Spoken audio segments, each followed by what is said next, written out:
Je voudrais commencer avec une petite question. Je vais essayer de savoir comment ça marche là déjà. Ouais. Je voulais savoir qui vous êtes. Parce que nous, on a l'habitude de bosser avec des devs iOS, d'organiser des meet-up iOS. Et aujourd'hui, c'est la première fois qu'on fait autre chose que ça. Et j'aurais aimé savoir à main levée à peu près qui aujourd'hui fait du dev mobile ici. Ok. Qui fait du back-end? Ok, pas mal. Du front-end web? Ok, il y a un peu de tout. Du ops? Ok. Et j'imagine qu'il y a des curieux et d'autres. Je les ai pas tous mis là, mais... Moi, du coup, Sébastien, je suis mobile lead chez Looney depuis 7 ans maintenant. Donc, je m'occupe de la partie surtout iOS, Android et maintenant un peu du front web aussi. Mais j'ai un parcours un peu spécial, c'est qu'à la base, je voulais être designer. Je voulais faire du design, je voulais faire des belles choses. À l'époque, c'était en 2009, donc on parlait plutôt de site web. Puis, il y a eu l'arrivée de l'iPhone et je me suis dit, bah, ça a l'air très cool, je vais tester des trucs. Donc, je suis devenu bricoleur. J'ai fait un peu de web. À l'époque où le web était facile, donc où le back-end, c'était du PHP. Où faire une mise en prod, c'était glisser un fichier dans un FTP, et où il n'y avait pas de tout effet, donc c'était bien. Et j'ai fait ça dans quelques boîtes, puis je me suis dit, comme ça serait cool de spécialiser un peu et d'apprendre un peu mieux un métier qui me plaît. Et j'ai décidé de devenir iOS dev. Donc pareil, j'ai continué dans plusieurs startups à faire du dev iOS. C'est vraiment ce qui me plaisait, de pouvoir tenir le produit dans ma main, de pouvoir interagir avec, d'avoir des belles animations, tout ça. Et maintenant, depuis à peu près 2 ans, Claude est arrivé dans ma vie. Et je suis devenu un bricoleur senior, parce que maintenant, je peux aller bricoler un peu partout, même sur des terrains inconnus. Et du coup, on s'est bien trouvé avec Looney, parce qu'on aime bien les terrains inconnus. Looney, on vous en a parlé vite fait, donc c'est la boîte qui hoste aujourd'hui ce meetup. Mais c'est aussi, à la base, un app studio qui existe depuis 8 ans. On a créé à peu près une 60aine d'apps aujourd'hui. Donc, on n'est pas une agence, c'est pas des gens qui viennent nous voir pour faire des applications. On a des idées, on voit des trends sur le marché, on les design, on les développe, on les market, on les monétise, on essaye, et on sort le plus de produits possible. On se met pas trop de limites sur les domaines qu'on va aller attaquer. À partir du moment où il y a un marché, on trouve le truc cool et qu'il y a quelque chose de sympa à faire, on essaye d'y aller. Ce qui est pas mal, du coup, dans un monde où maintenant on a de l'IA, ça nous permet d'ouvrir encore plus nos chakras, on va dire. Et en termes d'équipe, je l'ai dit, il y a des devs mobiles, on a des front web, on a du back-end, on a du product, du design, du content et du people qui s'occupe de ces beaux bureaux. Du coup, l'IA chez Looney, qu'est-ce que ça donne? Un peu comme tout le monde, on s'est pris en 2022 l'arrivée de ChatGPT. Au début, c'était marrant, c'était du texte. On s'est dit, tiens, ça serait drôle d'en faire du code. Pour ceux qui étaient peut-être déjà là, on avait fait une cocoette où j'avais présenté ChatGPT qui nous aide sur Xcode. Ça donnait pas du tout ce qu'on a là maintenant, mais c'est pas mal de faire une rétrospective. Et en fait, maintenant, aujourd'hui, c'est intégré dans toutes les équipes, dans tous les workflows du quotidien, que ce soit à côté mobile. Donc, ça nous aide, ça nous a permis de quitter un peu Xcode et de fonctionner sur un IDE qui fonctionne. Donc, ça, c'est pas mal. Ça nous a permis, de côté mobile, toujours de créer des petits back-ends ou des petits dashboards pour nos apps. Donc, quand on lance un MVP, ça nous permet d'aller un peu plus loin et de pas forcément aller embêter l'équipe back-end qui a des besoins, enfin, qui sont sur des problématiques un peu plus grosses. Donc, ça nous permet d'être un peu plus indépendants. Côté design, ils ont automatisé plein de trucs aussi dont ils vous parleront mieux que moi. Il y en a qui sont dans la salle. Au marketing, pareil, ça nous permet d'automatiser pas mal la création d'ads, la diffusion, de récupérer plus de données et au final, avoir une vision plus large. Tout ça, c'est cool. Mais d'aller plus vite, de faire plus loin, on l'a tous déjà un peu vu. Donc, c'est pas ça dont je voulais vous parler ce soir. Et c'est ce qui a donné ce titre un peu putaclic de oublier la réusabilité et bienvenue à l'ère du code jetable. Et oui, Guillaume, vraiment. Je ne sais pas s'il y a d'autres Guillaume dans la salle, mais restez avec moi, ça va bien se passer. On va parler de tooling aujourd'hui. Aujourd'hui, dans notre vie de dev, on s'est tous posé cette question de est-ce que je devrais automatiser ce truc-là ou est-ce que je le fais à la main? On l'a vu, je pense, à tous les stades de notre carrière. On s'est posé les questions de est-ce que ça vaut le coup de le faire? Combien de temps ça va me prendre de l'automatiser? Est-ce que je sais l'automatiser? Est-ce que je vais m'en resservir un jour et du coup, ça vaut le coup de passer du temps dessus ou pas? Donc, c'est une question qu'on s'est tous posée. C'est une question qui aujourd'hui n'existe plus. Il faut le faire. Et pour ça, on va faire une petite rétrospective des 5 petits outils qu'on s'est créés, que ce soit dans notre équipe, enfin chez Looney en tout cas, qui nous ont permis de gagner beaucoup de temps, souvent en imprompt, et on a pu jeter derrière. Donc, on va commencer tranquille avec un petit script CSV, mais je vous rappelle que je suis un bricoleur et dev iOS. donc je ne sais pas tout faire.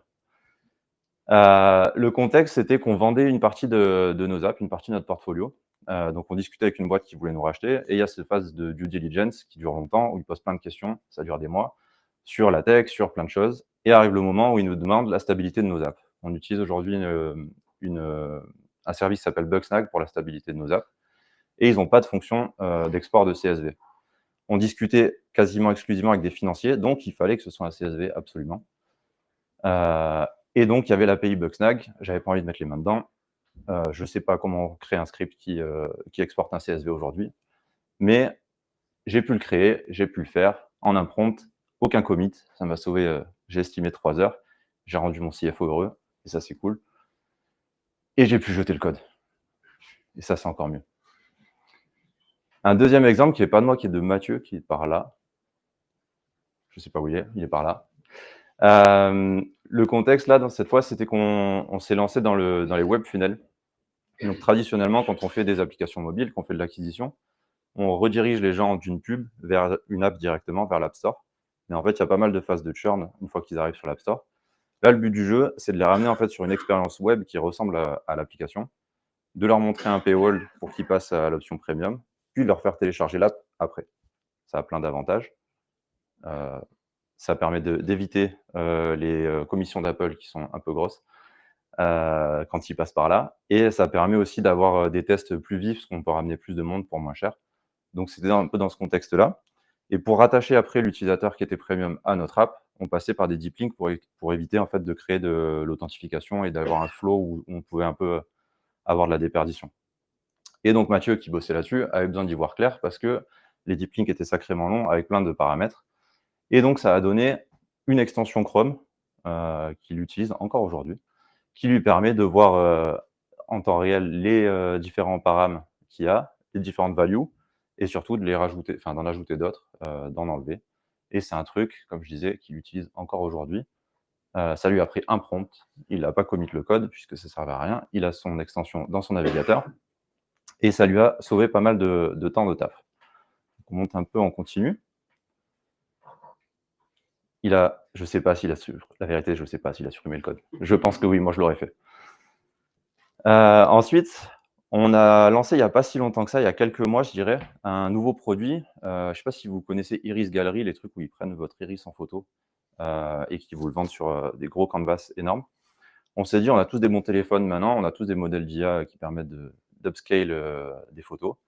On va tenter de faire un truc comme ça. Et en fait, il y avait plusieurs problématiques.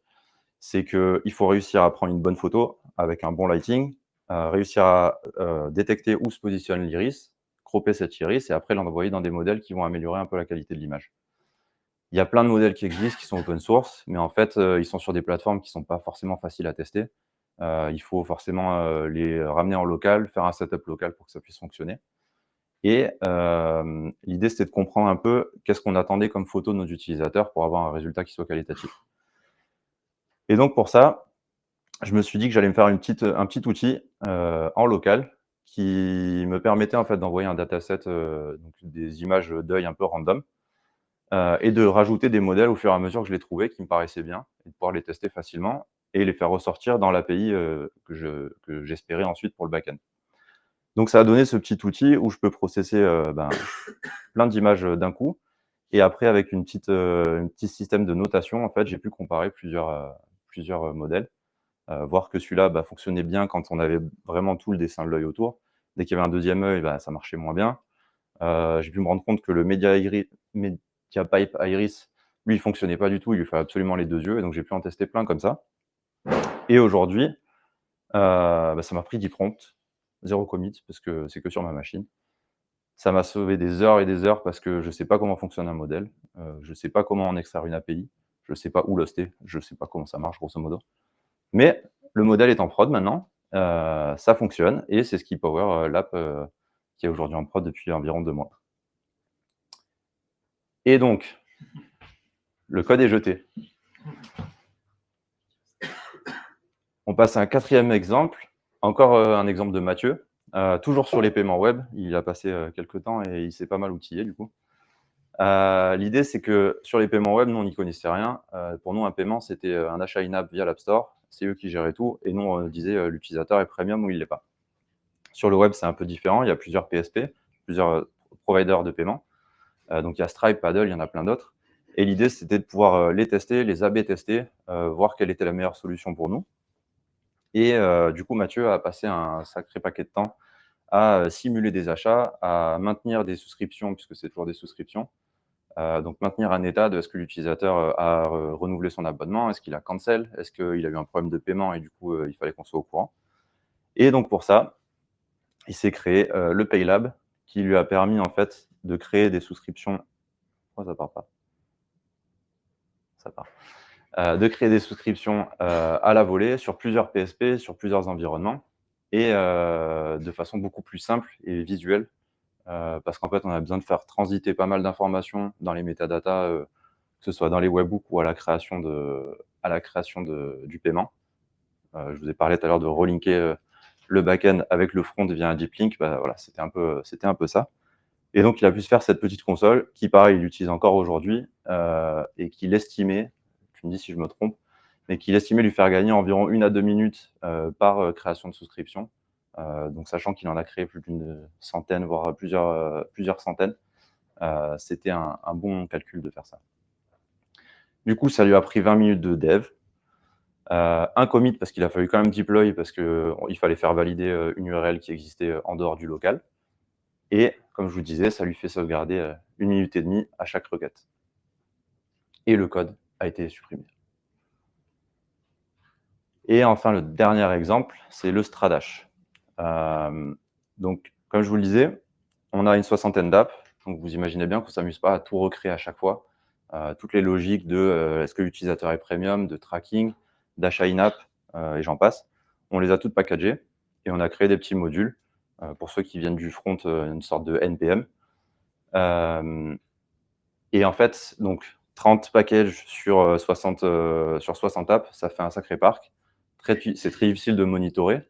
C'est dur de savoir où on en est, quelle app est à jour de quelle version. Des fois, on a des versions critiques à changer. Et donc, il nous fallait une vision d'ensemble qui aujourd'hui était chaotique et qu'on n'arrivait pas à avoir, qu'on a pu avoir par le passé. On avait CocoaPods qui nous fournissait un pod outdated qui était très pratique, qui nous disait sur telle app, telle dépendance n'est plus à jour, mais SPM ne nous le fournit pas. Donc, on s'est dit, on va créer un petit script pour, grosso modo, avoir un truc qui ressemble à ça, quoi. Donc, l'ambition n'était pas folle, mais c'était très utile. Il se trouve que c'est un peu parti en couille. On a fini avec un dashboard complet et qui marche plutôt bien, qui nous permet d'avoir une vision sur l'ensemble du parc d'app, de savoir quelle dépendance est à jour et sur quelle application, et d'avoir surtout un graphe de dépendance, puisqu'elles s'injectent toutes les unes dans les autres, et d'avoir une vision claire en fait de si je modifie ça, ça aura un impact sur telle ou telle dépendance, et du coup de savoir où on en est un peu dans tout ça. Là, on est sur un truc un peu plus gros. Au début, c'était tout petit, puis c'est devenu un vrai produit qui est utilisé maintenant par quasiment toute la boîte, parce que je ne vous ai pas tout montré, mais il y a pas mal de détails qui sont là aussi pour les products, des informations utiles sur chaque app, qui sont chiantes à retrouver dans App Store Connect ou des trucs comme ça. Donc voilà, c'est du code qui est là pour rester pour le coup, mais ça me sert quand même de base, où je crée des branches en fait, avec juste une fonctionnalité dont j'ai besoin sur un instant T. Il n'y a pas si longtemps, juste après qu'on ait validé les due deals, on a vendu les apps. J'ai dû les transférer. Et il y a des conditions qui peuvent empêcher le transfert chez Apple, notamment d'avoir des testeurs encore dans l'app. Et l'API était cassée. Et donc, on ne pouvait pas supprimer les testeurs TestFlight. Donc, du coup, vu qu'il y a déjà toute l'implémentation avec les API Key, App Store Connect et tout, en fait, j'ai pu me faire une branche où j'ai pu me faire une console à la App Store Connect qui utilise leur API. Et du coup, jeter cette partie-là. Donc, c'est du code presque jeté, on va dire. La conclusion de tout ça, c'est quoi? C'est que tous les codes qu'on écrit ne méritent pas d'être commit. Ils ne méritent pas forcément de vivre. Il y a des trucs, on en a besoin qu'une fois, et c'est très bien comme ça. La qualité, elle va dépendre beaucoup du contexte. On a tendance à un peu overthink parfois, de se dire je veux absolument faire un truc parfait et tout. Il y a des fois, on s'en fout, il faut juste que ça marche, et c'est très bien. Je pense qu'on arrive dans un moment où on arrive sur du tools on demand. C'est ce qu'on fait nous un peu ici. Peut-être que plus tard, on arrivera sur du software on demand où tous les gens en fait arrêteront de télécharger des apps et se feront leurs apps eux-mêmes à un certain point. Ça, je veux pas trop m'avancer, on verra. Et juste une limitation quand même, pas trop faire confiance, ça paraît facile et on se dit bah ouais c'est nickel, en un prompt on a mon tool et il fonctionne très bien. Je vous reprends l'exemple du modèle de détection d'iris. Pendant un moment en fait, Claude avait décidé que quand il trouvait pas d'informations, il me générait un carré random en fait au milieu de l'image. Et il y a des fois ça tombait bien. Du coup j'ai failli me dire que ça marchait bien, puis en fait non, donc il faut quand même rester alerte. Mais je pense que mes deux collègues qui arrivent après vous en parleront un peu mieux. Je sais pas s'il y a des questions.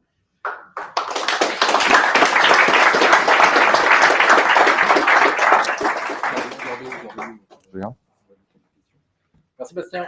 C'est-à-dire Est-ce qu'on a des questions? On a un super petit micro très très grand à faire passer pour les questions. Yes. Merci pour la présentation. Une petite question sur un outil qui a été généré comme ça, qui fait son office. Le code a été jeté, mais on veut quand même lui faire une évolution.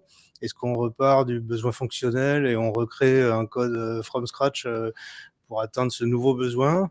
Ou quelle est la stratégie autour de ça? Ça, je dirais que ça dépend un peu de ton besoin original. Je n'aurais pas de réponse à t'apporter qui cochera 100% des cas. Mais je dirais que quand on a pris par exemple le Stradash, on voulait quand même avoir un truc qui puisse évoluer à terme. Donc on s'est dit ouais, là tout de suite on a un besoin, c'est MVP. Si on le jette, c'est pas grave. Mais à l'avenir, on aurait besoin en fait de cette première brique pour créer d'autres choses. Donc on l'a envisagé comme quelque chose de jetable au départ, mais en gardant en tête que ça pouvait évoluer. Et en fait, le passage on a un script qui fonctionne et qui nous donne l'info, on a un dashboard complet. En fait, il y a eu un rework de tout quasiment à zéro, mais ça nous a permis de valider l'idée de départ, quoi. Après, pour tous les autres, c'est vraiment des trucs qui ont été jetés, qui ont, enfin, par définition, aucune raison d'exister à la base, c'est juste un besoin ponctuel, quoi. Ok, merci.